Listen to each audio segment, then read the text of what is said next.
이렇게 접착을 다 하고 돌아왔습니다. 이제 접착을 다 했으니까 여기 이제 바디와 아웃솔을 연결해주는 재봉을 할 차례인데요. 이 지난번에 조심스럽게 떼어냈던 이 재봉 실을 그대로 여기 사용해서 재봉을 할 차례입니다.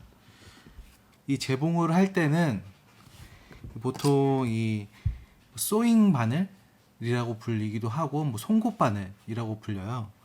이런 바늘을 사용하게 되는데 이 바늘에도 두 가지가 있어요. 이건 어떻게 보면은 복원하시는 분들이나 커스텀 하시는 분들한테 좀 유용한 정보인데, 혹시나 이거를 동영상을 보고 하시는 분들이 있다면은 이 바늘을 선택할 때 좀 참고를 하셔야 돼요. 바늘은 무조건 여기가 길어야 돼요. 이렇게 바늘을 넣었을 때 여기 있는 끈을 잡아 당겨야 돼요, 안쪽으로. 근데 이게 바늘이 짧으면은 이 실을 끌어당기기가 엄청나게 힘들어요. 그래서 이게 바늘이 길어야 되고, 두 번째가 이 바늘 끝을 자세히 보면은 나와 있는 데가 있고 들어가 있는 데가 있어요. 이렇게 암수가 구분되어 있는 바늘이 있는 반면, 이렇게 양쪽 모두 양면이 암놈인 바늘이 있는 거죠. 이게 어떠한 차이가 있냐면은 보여드릴게요. 먼저 이 암놈과 순놈이 있는 송곳처럼 생긴 바늘을 사용해 볼게요. 이 바늘을 씹어 놓고 뺄 때 보시면은 이런 식으로 튀어나온 쪽에 실이 잡히게 이렇게 튀어나오게 돼요. 그래서 실을 좀 더 쉽게 끌어당길 수가 있는 거죠, 안쪽에서. 하지만 둘 다 암놈인 경우는 이렇게 집어 넣었을 때 빼면은 양쪽으로 이렇게 돼요. 아니면 아예 잡기가 힘들거나. 근데 사실 이게 바느질을 진행을 할 때는 한쪽만 잡고 계속 집어넣어야 되거든요. 다른 쪽을 짚고 끌어내면은 이게 중간에 바느질이 그대로 빠져버리는 경우가 나와요.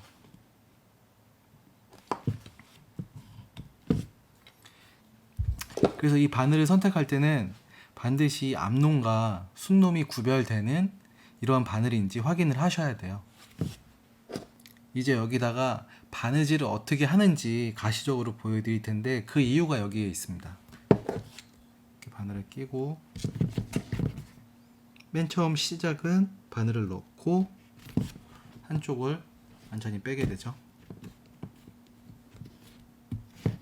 그런 다음 이렇게 하고, 보통 이 스티치가 들어가 있는 신발들은 여기 이렇게 마스킹 테이프를 붙이죠. 이렇게 고정시키고 그 다음에 다음 바늘이 들어가요. 다음 구멍에 들어가게 되고, 여기서 살짝 바깥으로 빼면은 이런 식으로 실이 튀어나오게 되죠. 반드시 이쪽 방향만 잡아 당겨야 돼요. 그래서 이 실이 쭉 나오도록 신발 바깥쪽으로 가능하게끔 뺀 다음에 이 나머지 실 하나를 이렇게 끼는 거예요. 끼고 고정을 잡은 다음에 이렇게 다시 이거를 쭉 당기는 거죠.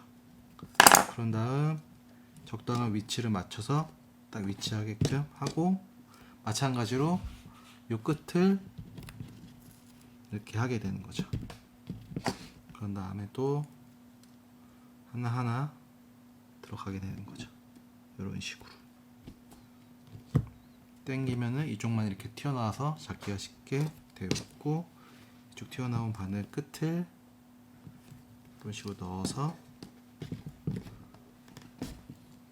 이렇게 당겨서 하게 되는 거죠. 이게 처음 한 두 스티치 같은 경우는 너무 세게 당기면은 이 고정되어 있던 실이 끌려 나올 수가 있으니까 그 부분을 확인을 하셔야 돼요. 어느 선까지 끌어당겼을 때 딱 팽팽해지고 매듭이 딱 지는지, 그 부분 항상 확인하셔야 됩니다. 그럼 이거 다시 풀고 여기다가 스티치 재봉을 시작하도록 할게요. 이 재봉을 작업을 할 때는 반드시 이 측면 쪽에서 시작을 해서 아코를 그 다음에 먼저 하고 이 뒷면을 돌아서 다시 측면에서 마무리를 해야 돼요. 그 이유가 이게 실이 길면은 상관은 없는데 실이 짧거나 한정적이라면은 뒷부분을 먼저 하고 아코를 하게 되면은 이 아코 부분에서는 실을 바깥쪽으로 작업하기 편하게 끄집어내야 되는데 이 끄집어내는 과정에서 실이 빠져버려요. 그래서 시간이 엄청나게 많이 소요되고 작업하기도 엄청나게 불편해요.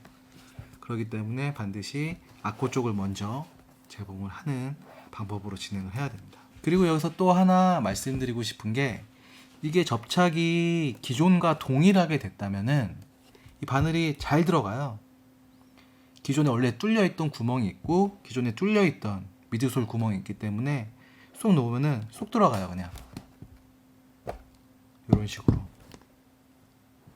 근데 이게 접착이 잘못되면은 이 구멍과 가죽이 안 맞기 때문에 억지로 뚫어야 되거든요. 이런 억지로 힘을 써서 뚫어야 되기 때문에 많이 힘들죠. 보통 신발을 접착을 할 때 떼어내고 나서 보면은 엄청나는 그 유격이 발생을 해요. 이 유격을 어떻게 조절하냐가 어떻게 보면은 복원의 관건이죠.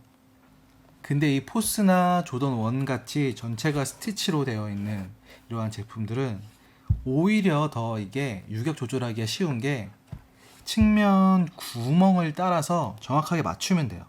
측면 구멍을 따라서 내 바디 쪽에 뚫린 구멍을 가지고 그대로 맞추면은 대략 어느 정도 다 맞아요. 그리고 이 유격 조절을 잘못하면은 이게 신발의 어떠한 실루엣이 바뀌어 버려요. 그렇기 때문에 반드시 이 재접착을 할 때는 기존에 있던 모양과 동일한 어떠한 접착 라인을 꽉 맞춰 가지고 작업을 해야 됩니다.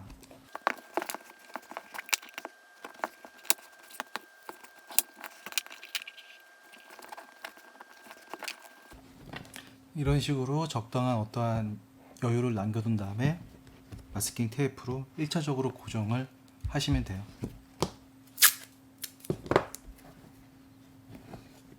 안쪽과 바깥쪽 색상이 동일하기 때문에 이 안쪽은 어떠한 마킹을 해두시면은 작업하기 훨씬 편하죠. 보시면은 이런 식으로 살살 쭉 들어가죠.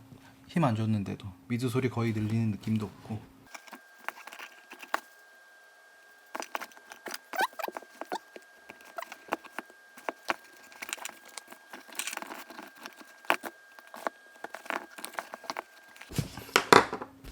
이런 식으로 안쪽으로 쭉 길게 빼야 돼요. 그래서 아코 먼저 하라는 겁니다. 이런 식으로 안쪽에서부터 길게 쭉 놓고 이 안쪽 실을 이렇게 넣고 다시 당겨가지고 매듭을 만드는 거죠.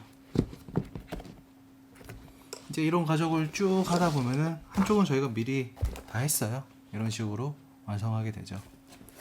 이제 마지막으로 이렇게 접착이나 스티치가 완료되고 기존에 까졌던 부분들이 있기 때문에 이러한 바디 도색을 진행한 다음에 끈을 다 끼고 돌아오겠습니다. 이렇게 복원을 다 마치고 끈을 다 끼고 돌아왔습니다. 작업이 깔끔하게 된 것 같죠? 접착도 이 오래된 포스 제품 같은 경우는 아무래도 이 습기 관리가 좀 많이 중요해요. 특히나 이 아웃솔 같은 경우 이제 경화가 오지 않도록 항상 조심해야 됩니다. 아웃솔에 변색이 오게 되면은 그게 곧 경화의 신호거든요. 그러한 부분을 꼼꼼히 체크하셔가지고 항상 실리카겔이나 뭐 안에 신문지나 또 환기가 잘 되게끔 한 번씩 햇빛을 받아주는 것도 좋고요. 그럼 다음에는 다른 제품으로 리뷰와 복원을 진행해 보도록 하겠습니다. 시청해 주셔서 감사합니다.